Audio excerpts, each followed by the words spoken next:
do is you're gonna double check, triple check that these are closed. Those are shutting fluid flow from your hose to the gun.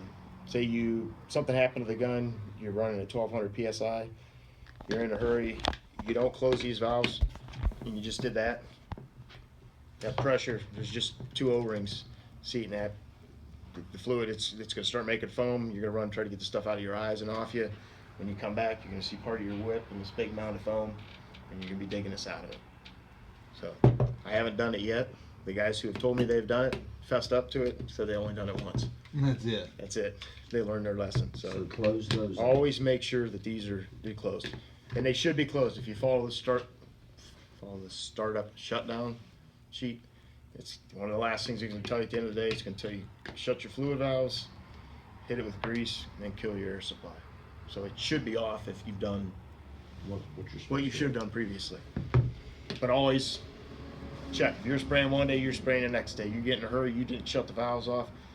Check them. You know, don't crank. Go both ways before you put super pressure. You know, make sure it's. You know what I'm trying to say? Yeah.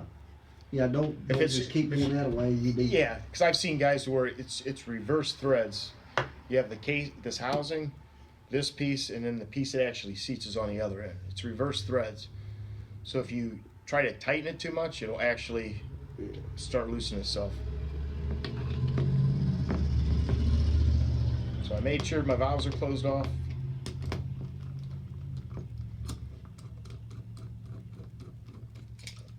Got the gun off the manifold. This is going to stay on the end of the hoses. So this, unless something bad goes wrong, this is going to be up on that hose hanger.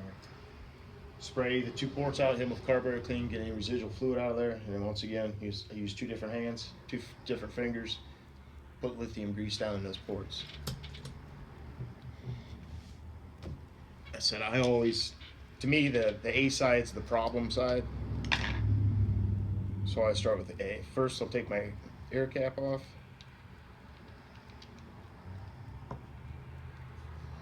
Take the retaining nut for the side seals off. And then I'm going to start, it kind of has how the fluid flows through the gun. The A side, get my check valve assembly out. As soon as I get it out, you know, get the trash can for up in the trailer, you're hitting it with carburetor cleaner, get as much off there as you can. And then disassemble it. And this is where the mechanic things come in handy. You drop it in a magnet instead of it rolling all over the place. You hit it again with carburetor cleaner once you've taken everything apart to make sure that you've got all the chemical off there. Once I get that cleaned off, whatever port I pulled that out of, that's next. I'm going to flush that out with carburetor cleaner. And then I'm going to go to the side seal. On the same port, on the same side. Yep. And like I said, I always start with A unless this is jam-packed in there. Then I'll reverse, go to my B side so you can get that socket in there to help you get that out without mangling the machine surfaces up. If you get this out, again, flush off the carb cleaner, and same thing, you're going to disassemble it. Your side seal itself, your spring, housing, and I'll hit it again once it's disassembled. And the port I just pulled that out of, I'm going to spray that out real good. Now, you know, I've eliminated one of the chemicals. So if the gun goes over like this, whatever, you've taken the A side out of the equation. B side, same thing. Pull it out. I'm going to get as much off the outside as I can.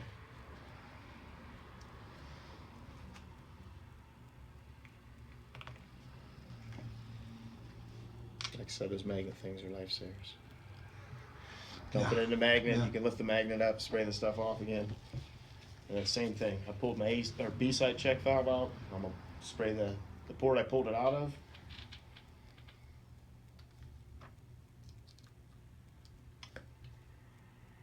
B side seal. Again, this is a part, you know, it comes apart easy. It's not going to be that way. It's going to be harder than that. B side is always going to be easier than the A side, but always use that coil spring. You can go around the 4 holes wherever that coil actually is to use that to help get it out. like I said earlier, this is going to be compressed down in here, especially if it's been in the gun for a while. You can get buildup in here. So if it doesn't come out easy, get as much of that stuff that's starting to crystallize, and then go again and try. If that doesn't work, that's what I would say. Soak it in NMP for a little while, and then just go around, keep working, let it soak for a little while, work with it till you get it apart. Right.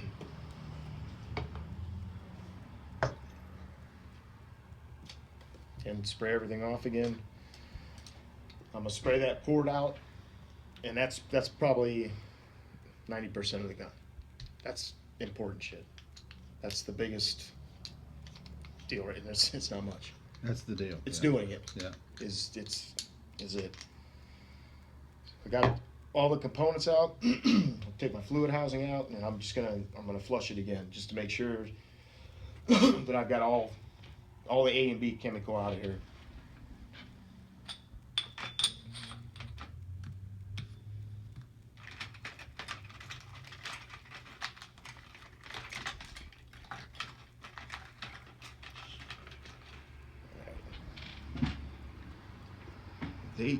It's kind of hard to see with the lighting, but there's a port right there. Mm-hmm.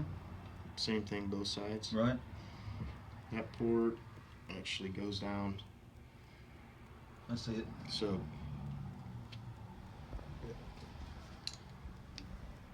Yeah. it's kind of hard to see the port, Mhm, I but see that. it.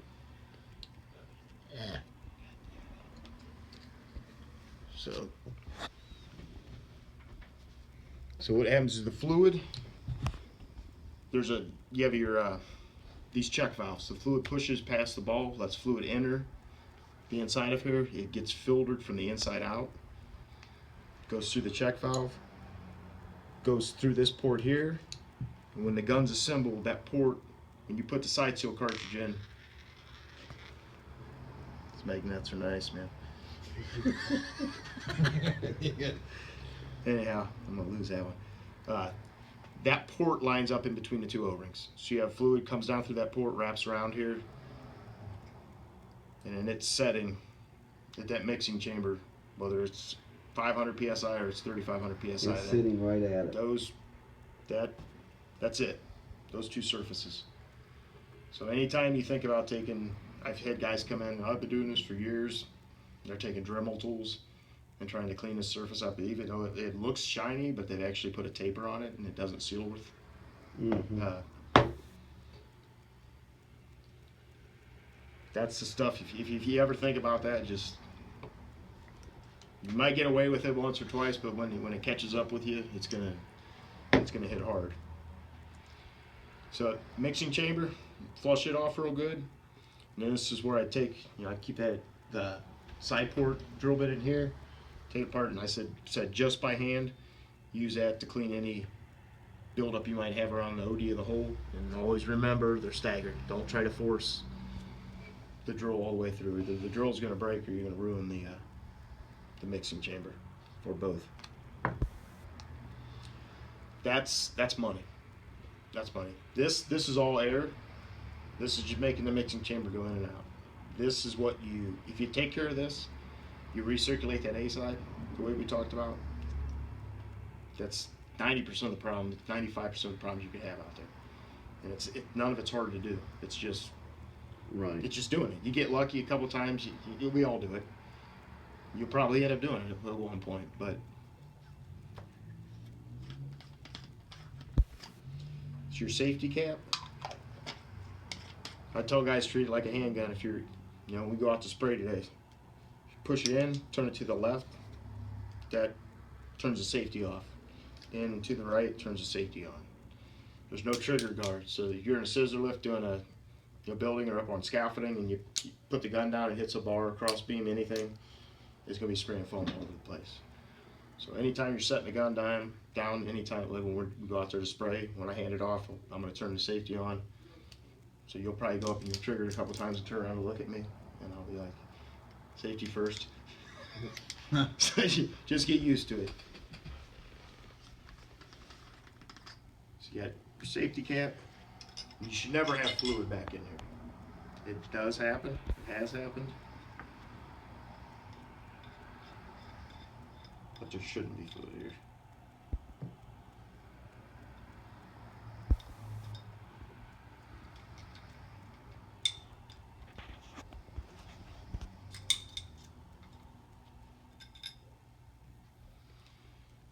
Trigger spool, usually I'm not going to pull the set screw, the muffler, or the handle off unless, yeah, if this gets sticky from overspray, I probably just spray some of that NP on it, let it set, blow it off. Over time, you will get overspray in the muffler, and you'll notice the trigger, it gets kind of sluggish. It should be snappy, but if it's if it's getting kind of slow and you tell there's a little resistance there, usually there's a fine mesh screen in here. Take it out, let it soak in some NP overnight. You can still spray. If the exhaust is a little bit louder, but it doesn't change the performance of the gun. Right. But that's, what do you think? I think that's where it's all at right Yeah, there. But I mean, where you really got to pay attention. This compared to this drawing though, I mean this, Oh, this, yeah, this that drawing just, that's, it blows it out. I mean that's taking every single thing apart. This normal, this is what you're gonna do. You're not gonna disassemble it any further than that. If I get a customer's gun, everything comes apart. I pretty much, I don't take the manifold apart because I don't get them. But I'll disassemble the whole thing to where I know when I send it back out that I went through everything. I double checked the ports, make sure no one's drilled them out. right. Yeah. That's the port here. Yeah. That's where foam would, if it were to cross over, would get back in the handle. So How that's, would you get all that out there if that does happen? Just they soak make, it? yeah, soak it, and then they make, they call it a handle clean out kit. It's got extended length drill bits, the right size. If you ever did and you got it back in here and you wanted to take care of it yourself, I would suggest get the other gun running and then order the gun cleaning kit or figure out what sizes are in them, order the right stuff. Because like I said, I've had guys that the first port you see, there's a real nice chamfer where the diameter changes. Yeah. Those, I have two guns now that they've taken, and there was foam in there, they can't see it, so they just grab a drill bit, it's roughly the diameter here that fits in, and then they screw up that first, where that chamfer is, Yeah. they screw that chamfer up, and then, again, you got a $704 paperweight. What's all the, what's all For the, weight, is that what that's for? just for weight, yep, Huh, lose some weight off it. that's crazy. It's hard to believe that's, $2,500. There you go. You nailed it. And the thing is, I mean, is it overpriced? Probably. well, everything is. but- If you take care of it, though, it's gonna last forever. There's certain guys that shouldn't touch this kind of stuff. There's always that guy that you just, here comes a sledgehammer, it won't come loose. It might be reverse threads. He doesn't think about that. He just, let's get the big hammer out and starts backing shit. And this is something you don't Yeah, you don't smack. do it to. I said, when I put this together, I'm not going to do it, but if I were assembling this for you guys or for us in-house, all my O-rings, I'm going to put lithium grease on. All the threaded surfaces, I'm also going to put O-ring on when I assemble it. That way, if you ever do have a problem and something happens inside here, it's going to make it probably 10 times easier to get the same apart. Or that grease you have in the threads to where it's not ISO or foam, it's got it all locked up. Air piston doesn't matter, you go in one of two ways. The flats will, you got the flats here on the side. Right.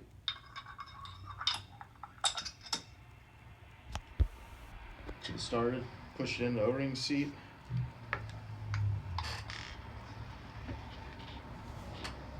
Those magnetic trays probably work. I good think for I'm gonna us. have to. Yeah, I think I'm gonna have to yeah. get me a couple. Yeah.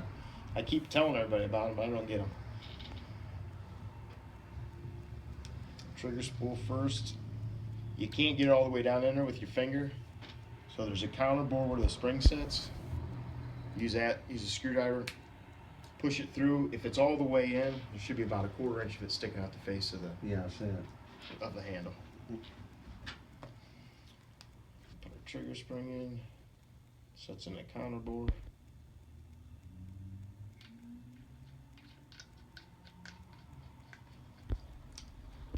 Fitting. Mixing chamber. And numbers up, holding the gun like you're spraying it, A always on the left. This is probably the hardest part about putting a gun together. You have these undercuts here and here. You got these bosses. You got flats for the mixing chamber. You got flats inside the fluid housing. It's not really that hard. If you can steady with one palm, you can still use both your hands.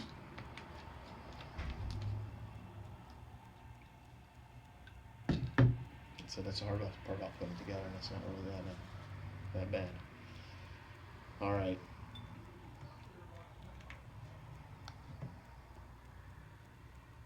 At this point, everything's clean, so it really doesn't. You really can't. There's only about one thing you can do wrong, and that's if you put this on before you put this on.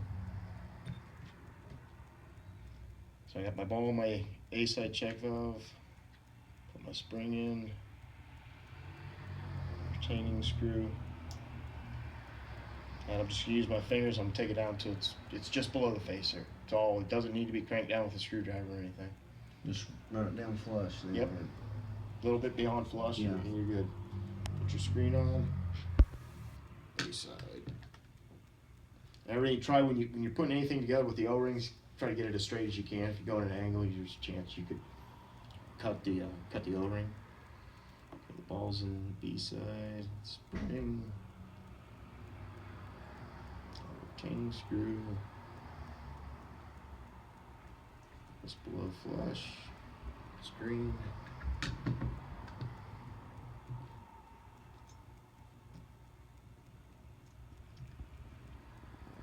Spring first.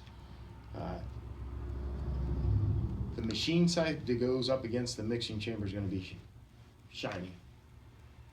Back side is real dull. Dull side goes in first, or the side closest to the O-ring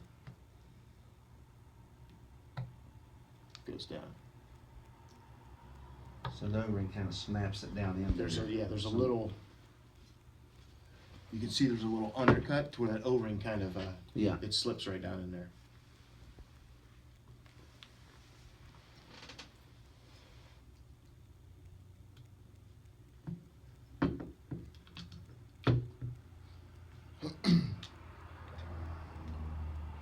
Always make sure that you got that these are actually springing back and forth. A lot of times that A side from its setting, that ice will crystallize and you'll lose that tension. tension. So you always want to make sure that they're bouncing back. This, you want to load up this lead chamfer up with grease. So like I said, that's what's going to set the preload on these springs. So over time, you actually start seeing thread marks on here, and then this eventually that's gonna ruin the threads on this cap, because that's what's actually seating it.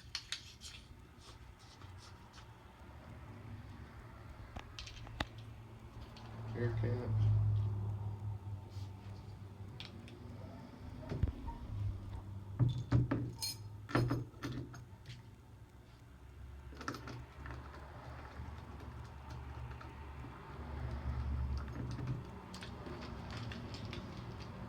Put it back on the manifold, and it's hanging trailing.